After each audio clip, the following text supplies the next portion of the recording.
How y'all doing? It's Tuesday, July 14th, 2020, and I'd like to welcome y'all back to another episode of the Inner Sanctum's Hot Topics of the Week. And we're just going to jump right into it.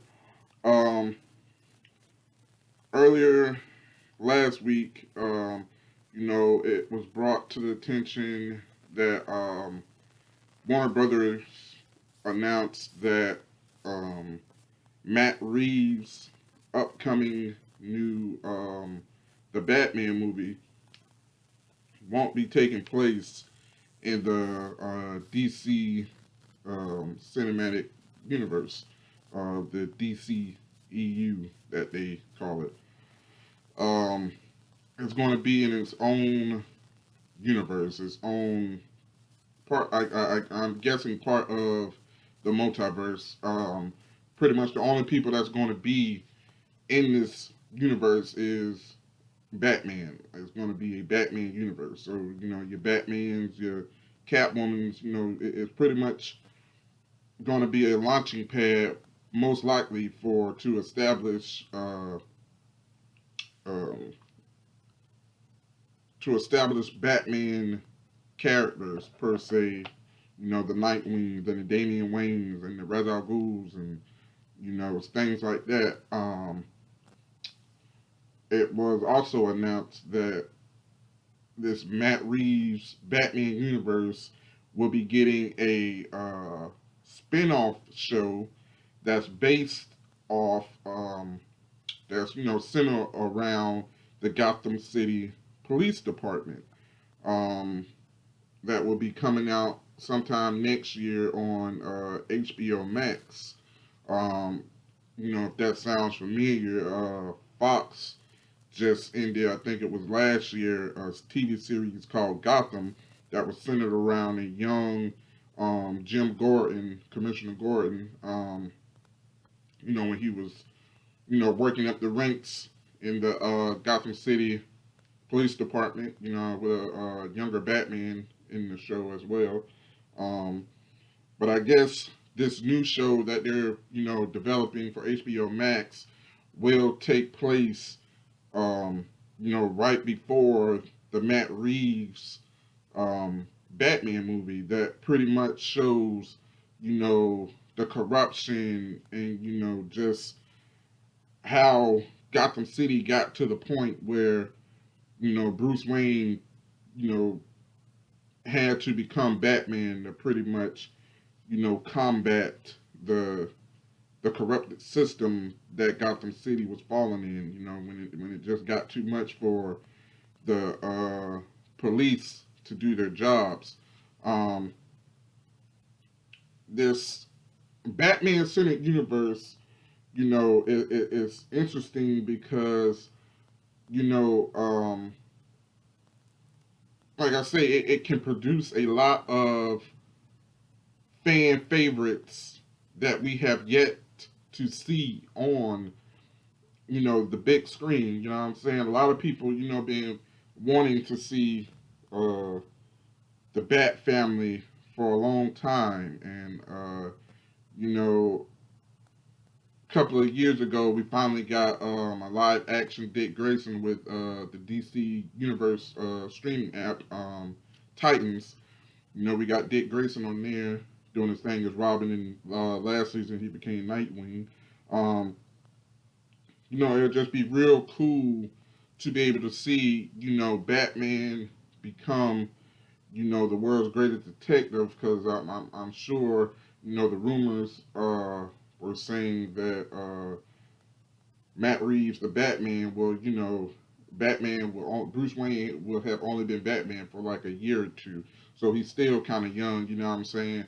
So, as the world is being built in front of us, you know what I'm saying, it's a great chance for us to see, Dick Grayson is Nightwing and, Tim Drake and Jason Todd as Robin and transitioning into, the Red Hood and who knows, we might be able to see Damian Wayne somewhere down the line if, these movies are successful. You know what I'm saying? Anything is possible. I know a lot of fans want to see, a legitimate Bat family on the big screen. It's long overdue.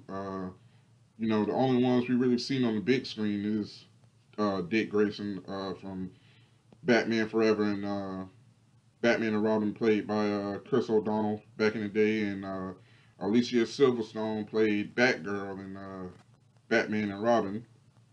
So it's like, those two are really the only part of the Bat family that we have ever seen on the big screen. You know what I'm saying?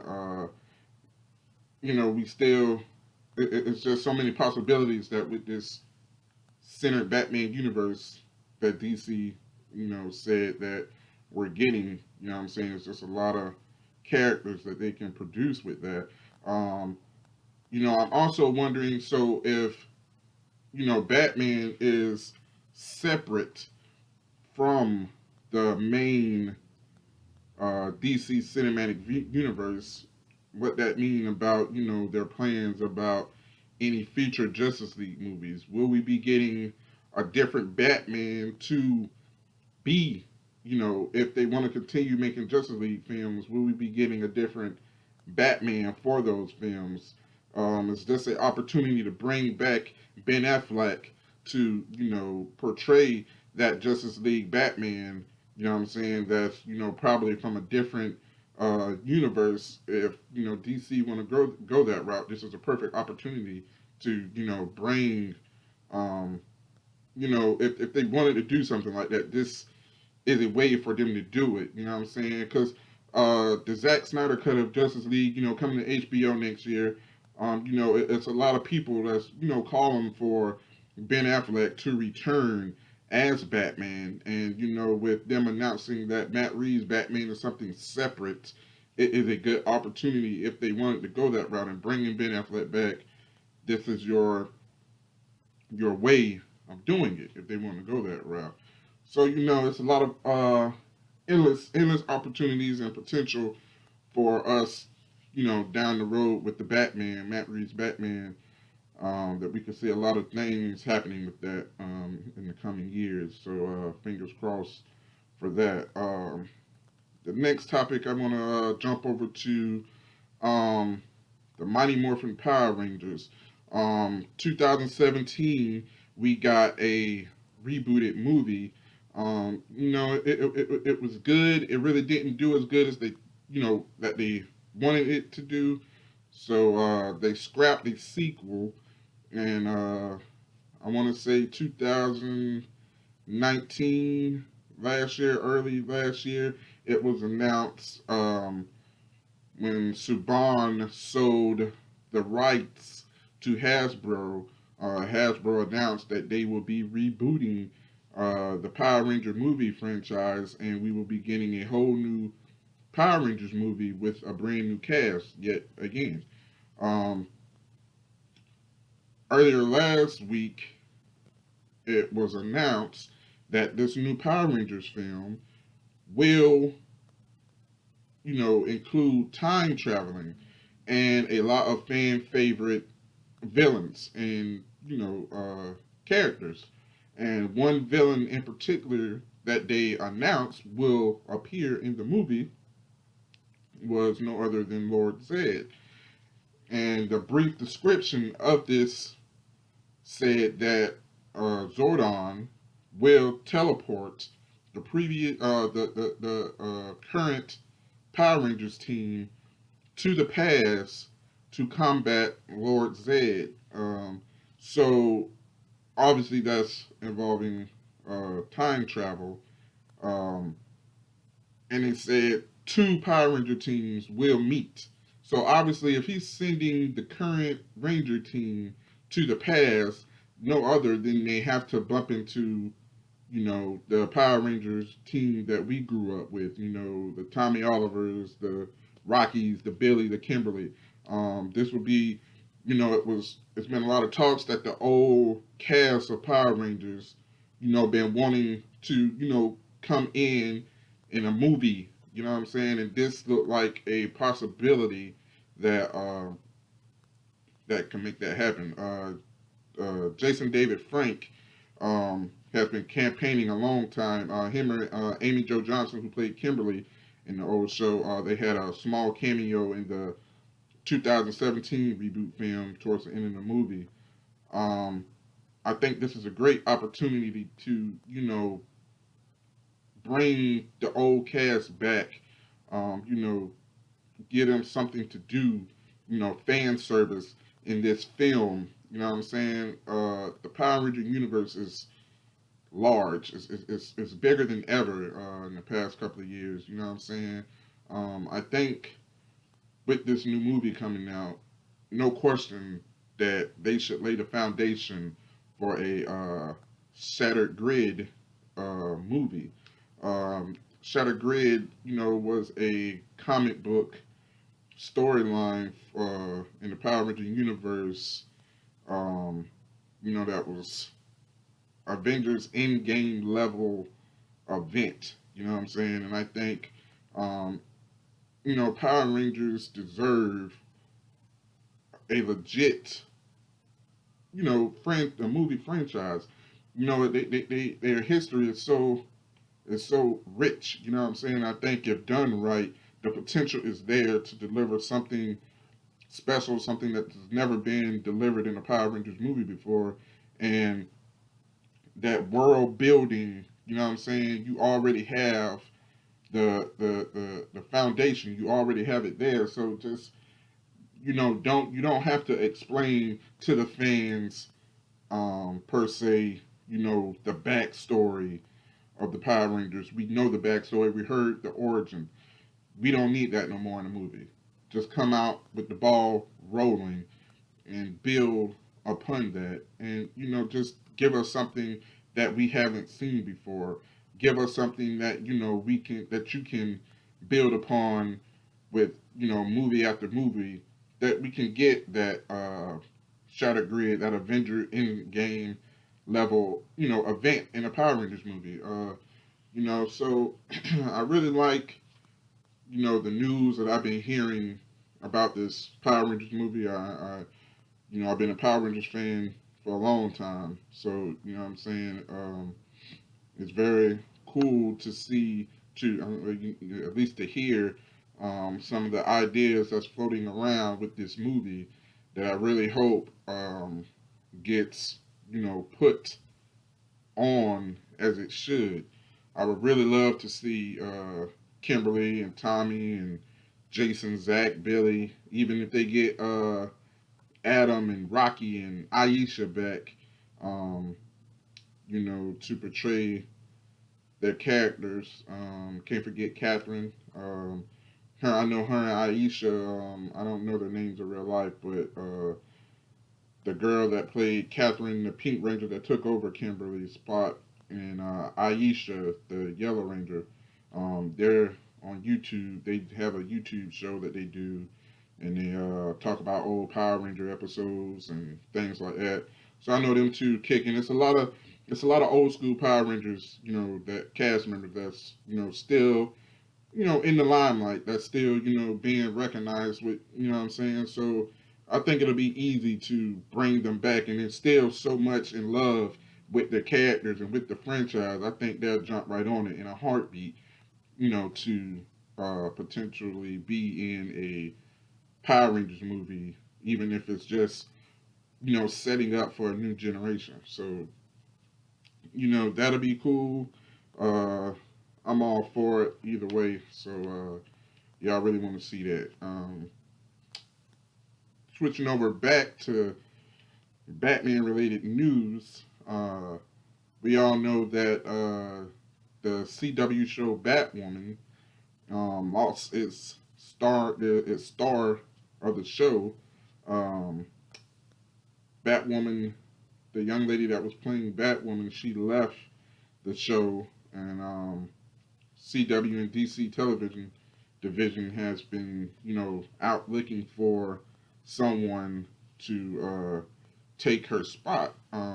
It was announced that the person that they cast to be Batwoman it won't be the same Batwoman. It will be a whole new character being Batwoman. And late last week, they finally cast their new Batwoman for the CW show, and a young lady, uh, ja, Jakiva, Leslie was cast as a new Batwoman. Um, I barely watched the show. Tried to get into it. I probably watched 3 or 4 episodes. Um, I don't think the the reason why I didn't like the show, it wasn't because of the acting or anything like that. Just the writing. I think the writing made the show um, unwatchable. When she showed up in the world's finest crossover event before her show debuted on the CW, I was excited for the Batwoman show, and I was very disappointed and let down with the episodes that I had watched. I tried to give it a chance, and I couldn't really get into it. So, I may try to, watch it, try to give it another shot again with this new cast Batwoman, and try to see, if they try to go in a different direction or change up the bad things about the show that many fans out there you know didn't like. I wish the new Batwoman nothing but the best of luck. Make your money. Um, like I say, I'll try to give the show another chance, probably, just to see how this all plays out. Um, I don't know. The CW, the Arrowverse lately has, to me personally, has been lackluster the past maybe 2 or 3 seasons. The last season of Arrow, well done. Perfect send off for Oliver Queen. But yeah, I really couldn't get into Batwoman. I tried my hardest to get into that show and give it a chance. 4 episodes in, and I just gave up. I couldn't do it. So like I said, I wish the new Batwoman the best of luck, and to anybody who likes the show, by all means, enjoy it. Give it all the support you can to try to keep it alive for a few seasons. And now,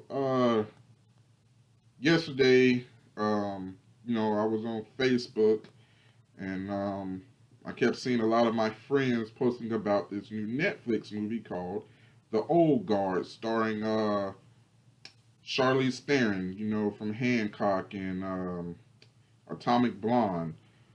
Um, Let me tell you, if you get a bowl, you put a little bit of Wolverine in it, a little dash of Highlander, maybe a little dash of the Kingsman in there, and you stir that motherfucker up real good, you got the Old Guard. Uh, Going into this movie, I had no idea what it was about. I didn't know that it was it's based off a graphic novel book. Um, I didn't know anything about it. I just knew my friends was talking about it. They said it was good. They said I should watch it. I love it, and god damn it, I loved it. The action in this movie is so damn good. It's on John Wick level good. It's just I don't want to spoil the movie, but like I said, if you take Wolverine, um, Highlander, if anybody remember the old Highlander movies, and you take Kingsman and you just mix it together, you got this movie. If you got Netflix or you know anybody with Netflix, you watch this movie, you will not be disappointed. From beginning to middle to end, this movie is A1. It's good. Um, it did nothing but world build. I say that word often because that what a lot of movies and TV shows and franchises are doing these days are world building.